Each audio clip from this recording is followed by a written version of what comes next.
नमस्कार। प्रस्तुत है आज का चिंतन। शिक्षा एक प्रतिपादन है, उसका मूर्त रूप शिक्षक है। अध्यापक को अपनी गरिमा समझने और चरितार्थ कर दिखाने में वर्तमान परिस्थितियां भी बाधा नहीं पहुंचा सकती। जहाँ तक शिक्षण तंत्र के वेतनमान सुविधा साधनों को बढ़ाए जाने की बात है, वहाँ तक तो अधिकाधिक साधन जुटाने का समर्थन ही किया जाएगा। पर इसमें यदि कुछ कमी रहे, अड़चन पड़े, तो भी यह तो हो ही सकता है कि अध्यापक गण अपनी गुरु गरिमा को अपने ही बलबूते बनाए रहें और अपने गौरव का महत्व अनुभव करते हुए बढ़ते चलें। विद्यार्थी अपने समय का महत्वपूर्ण भाग अध्यापकों के साथ रहकर विद्यालयों में गुजारते हैं। उनके प्रति सहज श्रद्धा और कृतज्ञता का भाव भी रहता है। उनके उपकारों को कोई कैसे भुला सकता है। उनसे आयु में ही नहीं, हर हालात में छोटी स्थिति वाले छात्रों पर उनके व्यक्तित्व और कृतित्व की छाप पड़नी ही चाहिए। स्कूली पढ़ाई पूरी करना तो आवश्यक है ही, इसे वेतन के लिए किया गया परिश्रम भी माना जा सकता है, पर इतने तक सीमित नहीं समझी जा सकती बात। करणीय यह भी है कि अध्यापक अपने संपर्क के छात्रों में शालीनता, सज्जनता, श्रमशीलता, जिम्मेदारी, बहादुरी, ईमानदारी और समझदारी जैसी सत्प्रवृत्तियों को विकसित करने में कुछ उठा न रखें। इन्हीं प्रयत्नों में निरत रहने वाले शिक्षक समूचे समाज को अपना ऋणी बना सकते हैं। स्वयं ही अपनी गरिमा में भी चार चांद लगा सकते हैं। बच्चों के जीवन निर्माण की सृजनात्मक प्रवृत्तियां उत्पन्न करने के लिए उन्हें उपयुक्त अनुरूप साहित्य पढ़ाया जाना चाहिए। पाठ्य पुस्तकों में भी इस प्रकार के उपयोगी पाठों की कमी नहीं रहती। इसके अतिरिक्त यदि अध्यापक चाहें और प्रयत्न करें तो न केवल साहित्य अथवा भाषा की पुस्तकों से ही, बल्कि भूगोल, इतिहास, गणित आदि विषयों को पढ़ाते तथा समझाते समय भी ऐसे सूत्रों तथा पहेलियों का समावेश कर सकते हैं जो संस्कार सृजन के उद्देश्य में सहायक हो सकें। किसी भी विषय को किसी दिशा में मोड़कर समझाया जा सकता है और ऐसा कर सकना किसी भी विचारशील अध्यापक की क्षमता परिधि में हो सकता है। तात्पर्य यह है कि कोई अध्यापक कोई भी विषय क्यों न पढ़ा रहा हो, उसको समझाते समय शैली में किसी भी संस्कार के लिए विचारों का पुट दे सकता है। विद्यार्थियों में विषय के प्रति ऊंची भावना जगाते हुए उदात्त मनोवृत्ति का बीज बो सकता है, जो कि आगे चलकर किसी भी दिशा में वांछित फल ला सके। शिक्षक बच्चों को अच्छी बातें नहीं सिखाते, किंतु जब अपने गलत व्यवहार और चारित्रिक त्रुटियों से बच्चों के सामने गलत आचरण करते हैं तो यह एक अक्षम्य सामाजिक अपराध ही है। हम देखते हैं कि छोटे छोटे बच्चों के समक्ष अध्यापक लोग बीड़ी पीते हैं, भद्दे हंसी मजाक करते हैं, अपने दोस्तों के लिए बच्चों के द्वारा बीड़ी, पान, सिगरेट मंगवाते हैं। बड़े स्कूल कॉलेजों में विद्यार्थियों के साथ हंसी मजाक, बराबरी का व्यवहार, कई अनर्गल विषयों पर वार्तालाप करना, अपना चारित्रिक स्तर निम्न रखने जैसी कई बातें हैं जो विद्यार्थियों के समक्ष गलत उदाहरण पेश करती हैं। हमारे देश, समाज, सभ्यता, संस्कृति का भार बहुत कुछ शिक्षकों के कंधे पर ही है। अपने इस उत्तरदायित्व को समझते हुए बच्चों के उत्कृष्ट व्यक्तित्व के निर्माण करने में अधिकाधिक प्रयास आवश्यक है। आज शिक्षकों की यह बहुत बड़ी जिम्मेदारी है। जो भी पाठ्यक्रम सामने है, उनमें से जिन प्रसंगों में सत्प्रवृत्तियों के सत्परिणाम और दुष्प्रवृत्तियों के दुष्परिणाम निकलते दृष्टिगोचर होते हैं, उन्हें अपनी टिप्पणियों के साथ इस तरह पढ़ाएं जिससे छात्रों को भलाई और बुराई का अंतर तथा उसका प्रतिफल समझने का अवसर मिले। नैतिक शिक्षा कहने सुनने में तो सरल है, पर वह अति कठिन है। इसके लिए सबसे पहले अध्यापक को अपना बाहरी और आंतरिक जीवन ऐसे ढांचे में ढालना होता है जिसका अनुगमन करते हुए संबंधित छात्र अनायास ही प्रामाणिकता एवं शालीनता के ढांचे में ढलने लगे।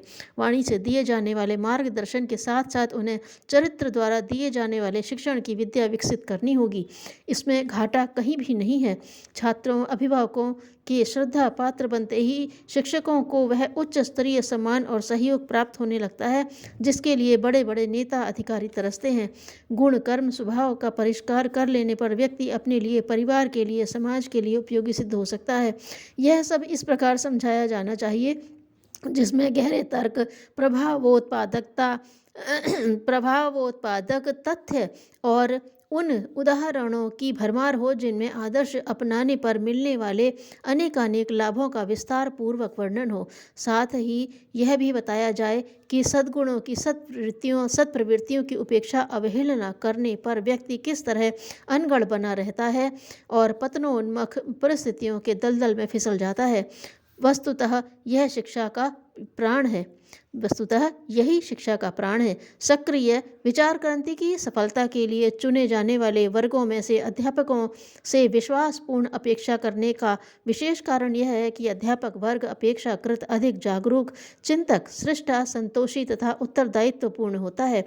उसका ऐसा होना स्वभावतः इसलिए है कि वह देश के भावी नागरिकों का निर्माता होता है। वह अपने छात्रों को जिस प्रकार का बनाकर समाज को देगा, ठीक उसी प्रकार का प्रशासन तथा राष्ट्र बनेगा।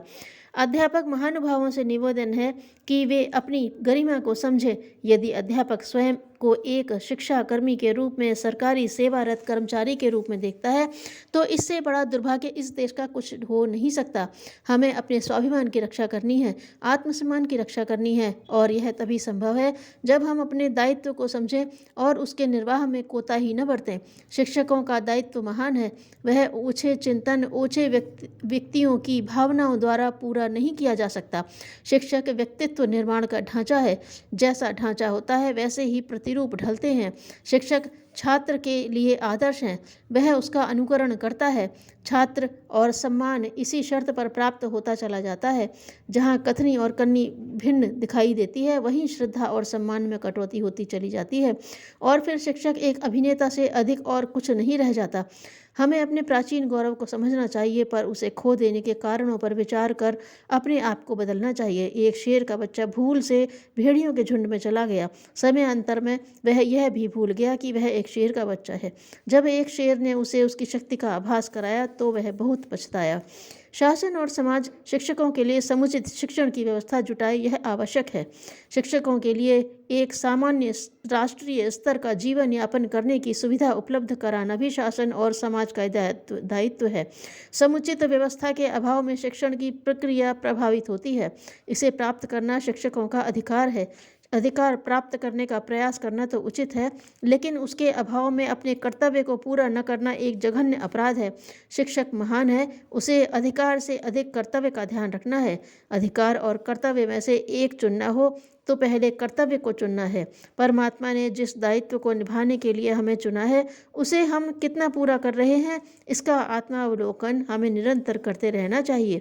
शिक्षक वर्ग सरस्वती के साधक हैं, गणेश हैं। इनको निर्देश देना धृष्टता ही होगी। महाकाल की दिव्य चेतना शिक्षकों से कई अपेक्षाएं रखती है। आशा है युग की पुकार अनसुनी न की जाएगी। भारतीय संस्कृति देव संस्कृति है। इस संस्कृति का पूरा दर्शन गायत्री छंद के सूत्र रूप में समाहित है। इसका दर्शन सभी छात्रों को समझाया जाना चाहिए और उसका नित्य प्रति स्मरण करने हेतु प्रार्थना सभा में 5 बार सस्वर उच्चारण कराया जाना चाहिए।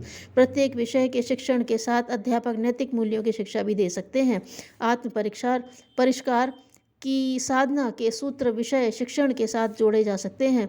छात्रों के साथ सघन आत्मीयता और समस्याओं को भली भांति समझकर उनका समाधान प्रस्तुत कर उन्हें संतुष्ट करना अनुशासनहीनता रोकने का प्रभावी उपाय है। प्रताड़ना और दंड की व्यवस्था से मनोवांछित कार्य तो कराया जा सकता है, लेकिन किसी को बदला नहीं जा सकता।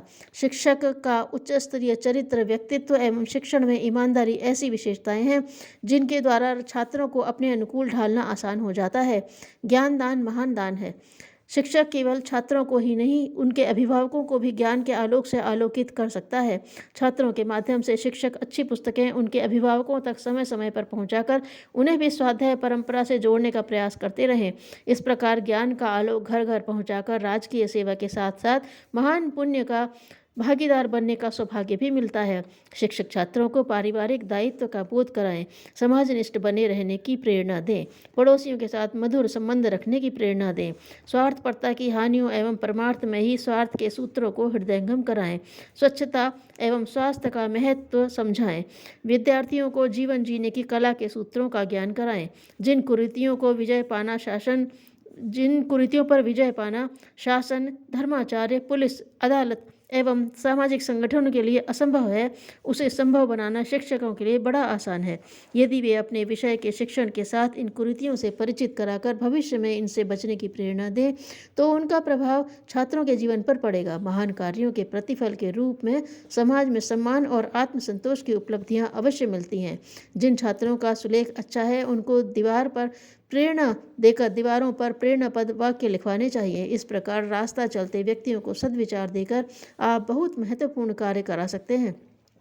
विद्यालयों में समय समय पर उत्सव, जयंतियां, राष्ट्रीय पर्व मनाए जाते हैं। ध्यान रखना चाहिए कि उनमें जो गीत गाए जाएं वे राष्ट्रीयता, देशभक्ति से ओतप्रोत अपनी देश जाति के गौरव, गरिमा के अनुरूप हों तथा कविता सम्मेलन इत्यादि के द्वारा उनकी प्रतिभा को विकसित किया जा सकता है।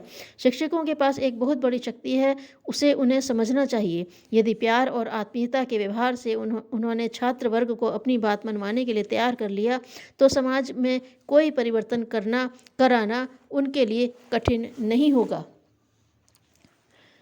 महापुरुषों के जीवन प्रत्यक्ष प्रकाश स्तंभ है। उनके अंदर कोई भी व्यक्ति झांककर प्रकाश की किरण पा सकता है। उनकी सरलता जीवन जीने का सही शिक्षण देती है। एक बार एक पत्र प्रतिनिधि गांधी जी से मिलने आया। उसे मालूम था कि गांधी जी शीशे की मदद के बिना भी सेव बना सकते थे। गांधी जी से उसने पूछा, बापू, आप शीशे में मुंह क्यों नहीं देखते? मुझसे मिलने वाला हर व्यक्ति मेरा मुंह देखता ही है, गांधी जी ने जवाब दिया। तो फिर मुझे खुद अपना मुंह देखने की क्या आवश्यकता है? धन्यवाद।